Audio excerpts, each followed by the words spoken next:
제32편 다윗의 마스길. 허물의 사함을 받고 자신의 죄가 가려진 자는 복이 있도다. 마음에 간사함이 없고 여호와께 정죄를 당하지 아니하는 자는 복이 있도다. 내가 입을 열지 아니할 때에 종일 신음함으로 내 뼈가 쇠하였도다. 주의 손이 쥐하로 나를 누르시오니 내 진액이 빠져서 여름 가뭄에 마름같이 되었나이다. 내가 이르기를 내 허물을 여호와께 자복하리라 하고 주께 내 죄를 아뢰고 내 죄악을 숨기지 아니하였더니 곧 주께서 내 죄악을 사하셨나이다. 이로 말미암아 모든 경건한 자는 주를 만날 기회를 얻어서 주께 기도할지라.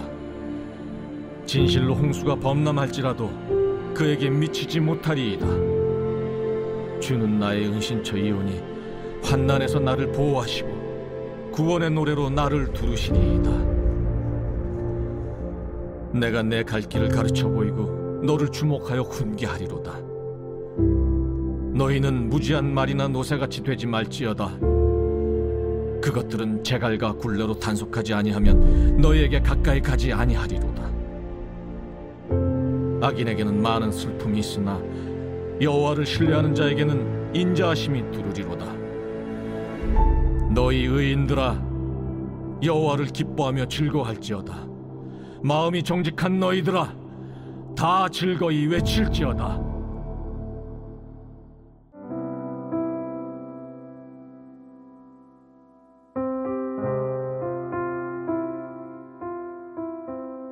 사이가 좋지 않은 관계에 있는 사람과 한 공간 안에 있어 지독한 불편함을 경험해 본 적이 있으시지요? 저도 그렇습니다. 가장 사이가 가까워야 할 한 집에 사는 남편과 말을 하지 않고 몇 날 며칠을 보낸 적이 있습니다. 말을 하지 않으면 더 속이 편할 것 같은데 그렇던가요? 절대로 그렇지 않죠. 이미 집안 공기는 차가워지고 기쁨은 사라집니다. 속병이 듭니다. 또 내가 먼저 사과해야 하나?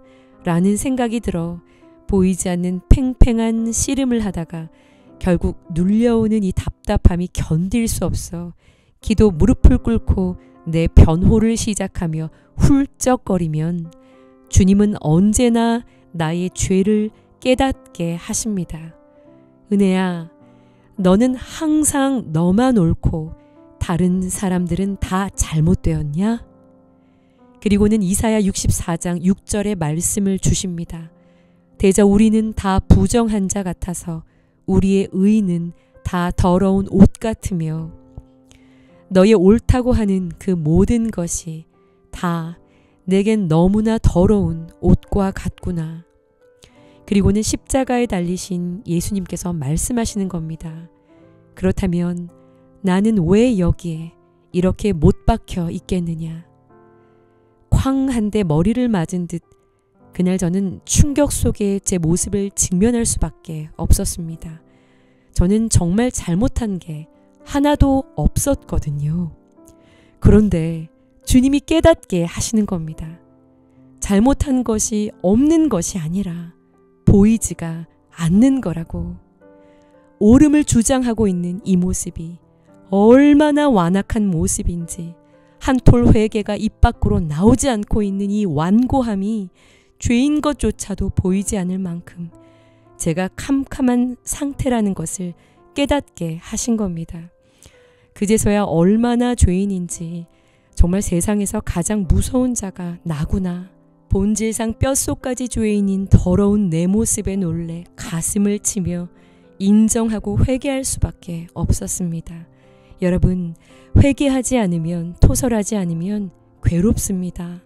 오늘 시편 32편에서 다윗은 바로 이 진리를 우리가 깨닫기를 간절히 원하고 있는 것이죠. 오늘 본문은 시편 32편입니다. 다윗의 마스길이라는 소재가 달려 있는데요. 마스길은 가르침을 주는 시라는 뜻입니다.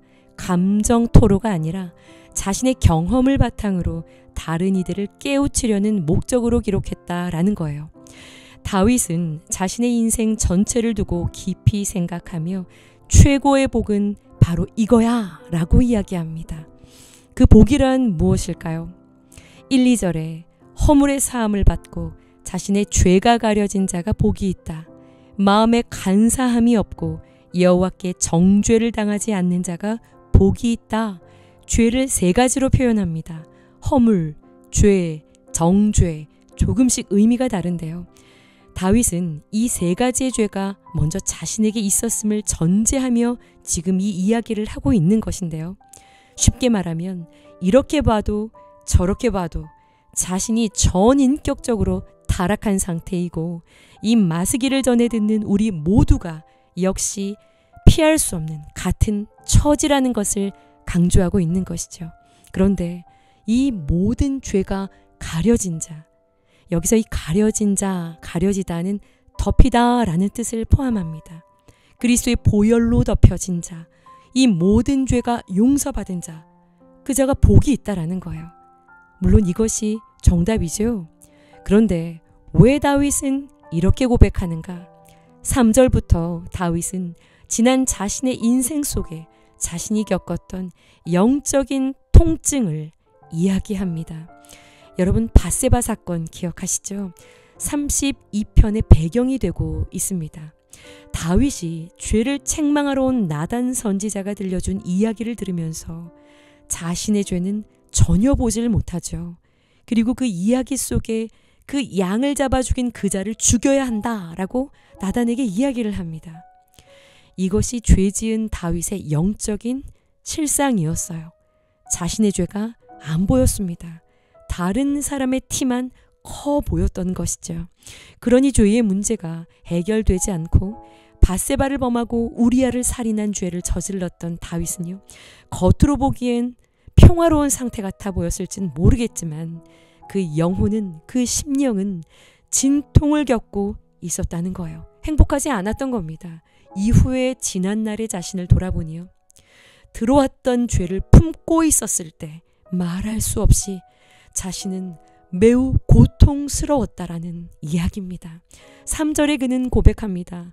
그 죄를 입으로 고백하지 않으면 영혼은 그 통증으로 종일 신음하게 되고 뼈가 마르는 것 같은 영혼의 시들어감을 경험하게 된다라는 거예요. 4절에 주의 손이 주야로 누르는 것처럼 견딜 수 없이 무겁고 찌르는 고통이 있다. 회개의 자리로 이끄는 강한 내적인 압박이 계속된다라는 겁니다. 그러니 진액이 빠져나가는 것처럼, 여름 가뭄에 말라버린 밭처럼 영혼의 바짝 마른 상태로 고통을 겪게 된다라는 것이죠. 여러분, 이것이 들어온 죄를 직면하지 못하고 죄를 피하는 인생들의 내면의 상태, 외면의 모습이라는 겁니다. 생기도 기쁨도 사라지고 죄를 품고 있으니요, 계속해서 병들어만 가는 겁니다. 그런데 원인을 자꾸만 엄한 곳에서 찾고 있는 것이죠. 다윗은 이러한 통증 속에 5절 결국 자신의 죄악을 숨김없이 자복하고 아뢰며 꺼내어 드러내어 용서를 구합니다. 주님의 손이 주야로 눌렀던 그것이 은혜였던 것이죠. 눈물로 침상을 띄울 정도로 자신의 죄로 인해 절망하며 부르짖습니다. 그런데요, 그 회개가 시작된 지 얼마 되지 않았을 때 하나님은 다윗의 죄를 덮어주시고 다윗의 눌려 신음하던 그 마음을 자유케 해주셨다라는 겁니다. 그러니요, 다윗은 담대하고 간절하게 확신에 차서 말하고 있는 것이죠. 6절에 그러니 너희 모든 자들은 주를 만날 기회를 얻어 주께 기도하라. 그 앞으로 은혜의 보좌로 나아가라 말씀하십니다. 내 안에 죄를 토설하는 것이 인생의 풍랑 같은 환난 중에도 흔들리지 않을 수 있는 담대함을 얻을 수 있는 비결이다 말하고 있는 겁니다. 그러니 범람하는 홍수를 다스릴 것이 아니라 먼저 내 심령 안에 품은 작은 죄부터 다스려야 한다라는 이야기지요. 오늘 묵상 질문입니다. 나는 공동체에서 나의 죄를 잘 나누며 가고 있습니까? 나의 수치와 죄를 나누며 고백할 때 주시는 참된 자유함을 경험해 보셨습니까? 끝으로 다윗은 죄를 자복하는 자들이 누리는 은혜를 전달합니다. 7절에 하나님이 그 보호의 장막이 되어 주시고, 8절에 갈 길을 가르치시며 보여주시고, 10절에 인자하심으로 우리의 삶을 두르시고, 11절에 말할 수 없는 즐거움으로 하나님을 기뻐하게 하실 것이라 이야기합니다. 이 은혜가 죄를 자복하는 것을 부끄러워하지 않는 우리 너나들이 공동체 위에 항상 함께 하기를 주님의 이름으로 간절히 축복합니다. 기도하시겠습니다. 다윗처럼 죄를 자복하는 은혜가 가장 큰 복임을 간증하는 인생이 되게 하소서. 말씀대로 홍수가 범람하는 것 같은 인생의 크고 두려운 일 앞에서 무엇보다 시급한 것이 숨겨진 죄를 아뢰고 자복하는 일임을 깨닫고 주를 만날 기회를 얻기 위해 기도의 처소를 찾는 우리가 되게 하여 주옵소서. 사하심을 힘입어 기쁨으로 주를 찬송하는 오늘 수요일이 되게 하여 주옵소서. 예수님의 이름으로 기도합니다. 아멘.